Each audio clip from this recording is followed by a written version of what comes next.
Alright everybody, welcome back to the channel. This is Rob from Smirking Gun Reviews. We're back with the Man in the High Castle Season 1.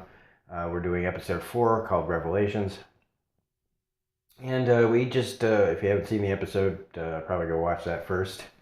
So we jump right into right after the end of the last episode where the marshal's chasing Juliana. It ends kind of, unceremoniously a little bit. Because this little cat and mouse game, he thinks he has her cornered, and of course Joe just knocks him out. And I don't know. I feel like in normal circumstances they would have just killed this guy because he's not going away. And again, he's just a bounty hunter. So I mean, he answers to people, but I don't think they really give a shit about this guy. So why they don't kill him, I don't know. Story. I hate it when story gets in the way of logic, but whatever.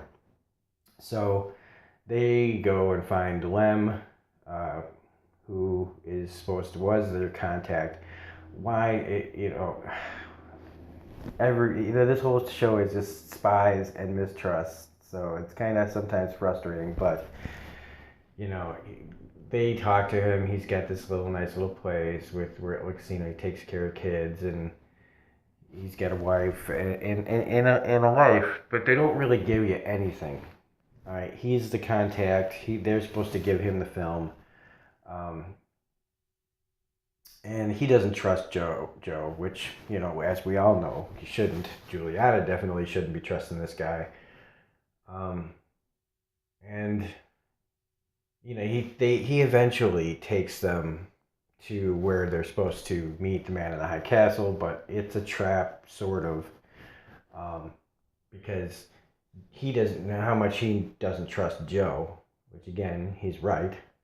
Um, he would have taken her all the way there, but he calls him a goose stepper, and he's got his number.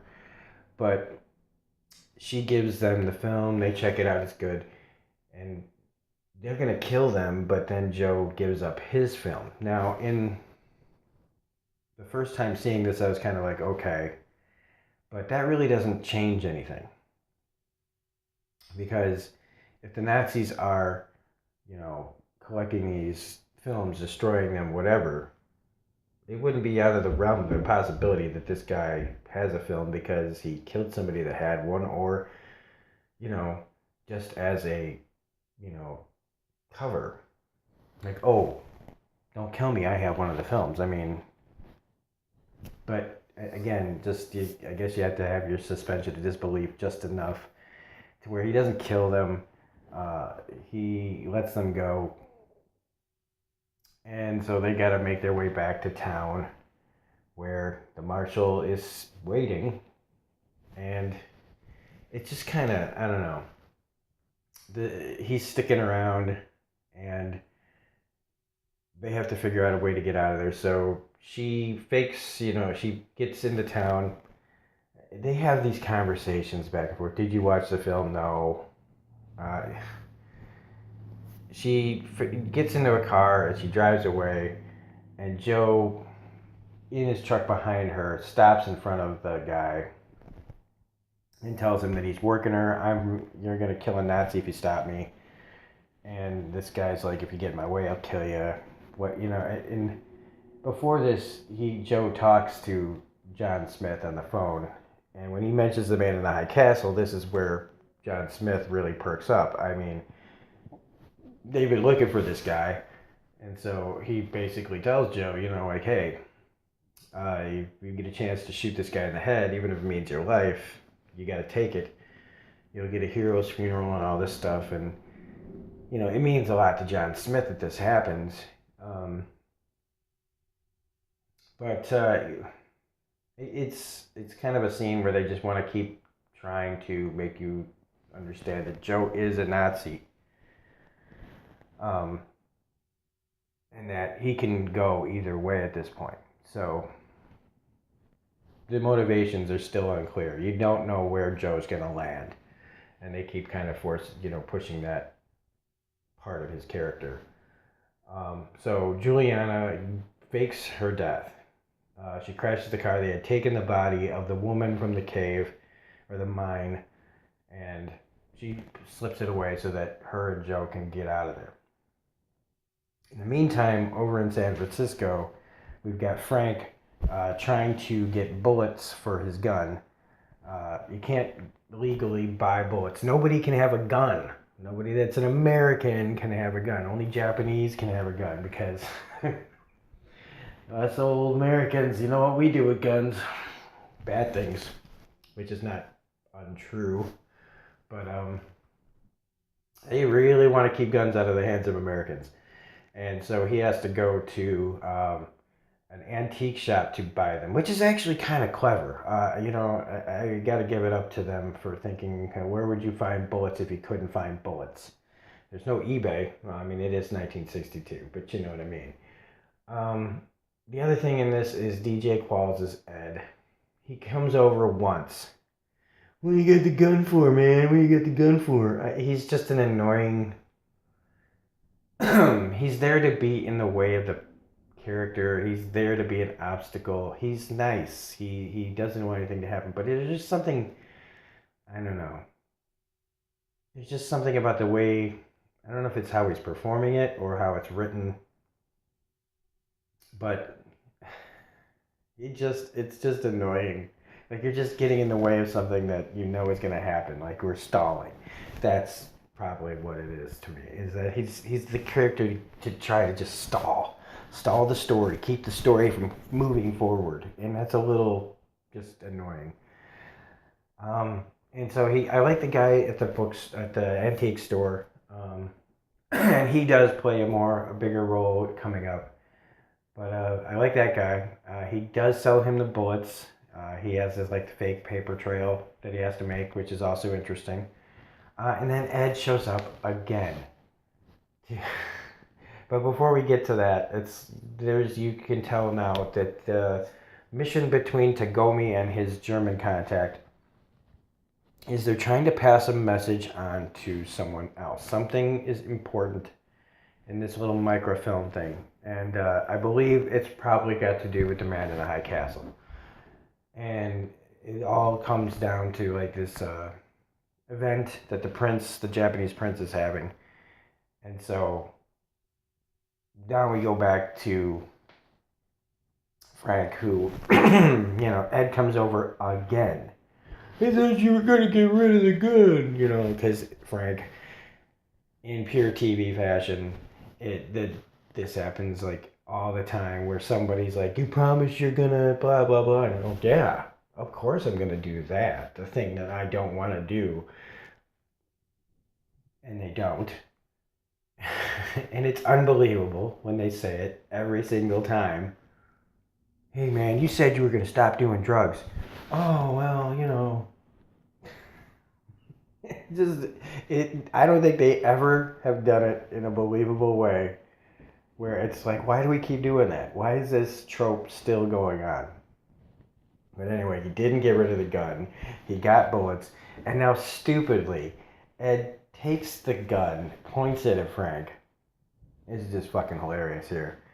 So he's like, I'll shoot you to stop you from killing somebody else. And it's just, he goes for the gun, and dumbass Ed shoots him in the arm, because that's where you can only shoot people that are necessary to the plots and shows in the arm, because they have to keep going with their storyline. This dumbass has to shoot you, and it just felt really bad. That was just weak.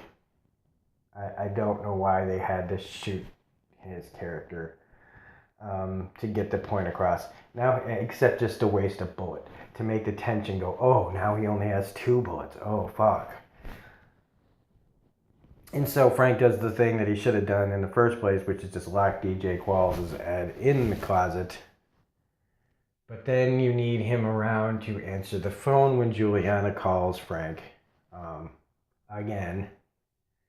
And so he breaks out of the closet eventually, which seems a little easier. Like when you see it actually break open, you think, man, why did it take him so many tries? But he tells Juliana that, oh, you got to get back here. Frank's going to do something crazy. Okay, they're in New York. She's like in fucking Colorado. So even if, or no, he's in San Francisco, she's in Colorado. Okay, so even if she gets on the bus that she's supposed to be taking back there, she ain't getting back in time to stop anything. But so I don't understand why he tells her clearly what he's got a gun and he's gonna try to kill somebody and he's gonna ruin his life. Well, okay, but it doesn't mean that, like, I don't quite understand why they had to get her on that bus in such a dramatic fashion that quick, because you're not getting back in time. Okay, in all intents and purposes, Frank is dead. Okay, if he goes there and he does what he's gonna do, he's dead. So rushing back, it doesn't make sense. Even if he succeeds, he's dead. So that part just doesn't quite make sense.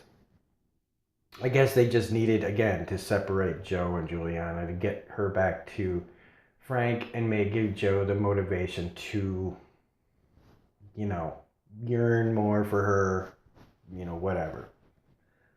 But we do get to the point where Frank goes to the assembly that they're having, where the Japanese guy, the prince, is having this little speech. You got Tagomi and his contact. They're perched, ready to try to slip this message to this guy. Why it had to be then, like, I don't understand, like, the difficulty of all this. I know that they have to be careful of who they talk to, but it just seems like if you needed to get this message to this guy, why did it have to be the German guy? Why couldn't it have been Tagomi, which would make more sense because he's Japanese? And so it just seems a little weird. But Frank is there. He plans on shooting the prince, but bang bang, somebody beats him to it, and shoots the prince twice. So the message doesn't get delivered. The prince is still dead. Frank didn't kill anybody, but the little kid and his dad sees the gun, and so Frank has to bolt. And that's pretty much the episode. I'm trying to think of any little details I missed. I mean, there was the whole thing where John Smith goes to talk to the guy again to find out about who knew his route to the ambush, which is a storyline that not that I need them to find the mole right now, but just they keep going back to this dude who now is committed suicide. Somebody slipped him a spoon. And so he's dead, and now they arrest the guy that was guarding him, which is pointless, but that's Nazis. Hey, gotta blame somebody. And so that's the episode.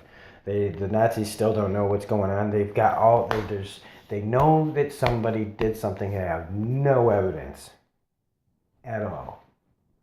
So the only other thing I can think of is like Juliana's mom or sister or whatever she is likes to watch sumo wrestling. So anyway, if you like this video, please hit the like button, subscribe, share, comment, hit the bell so you can get notifications on all my videos.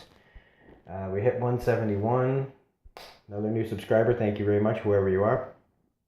And I need to get back to that. I need to start listing off my new subscribers. I've been falling off of that. So anyway, we will be back for another episode. I've got to work all day today, so I probably won't get to do another episode until tomorrow. So that's when that's coming. We got comic reviews probably coming tonight. I might do that tonight when I get done with work. Otherwise, we'll see you in the next video. Thanks for all the support. Thanks for watching these, if anybody that actually does. And we'll see you in the next video. See you. Bye.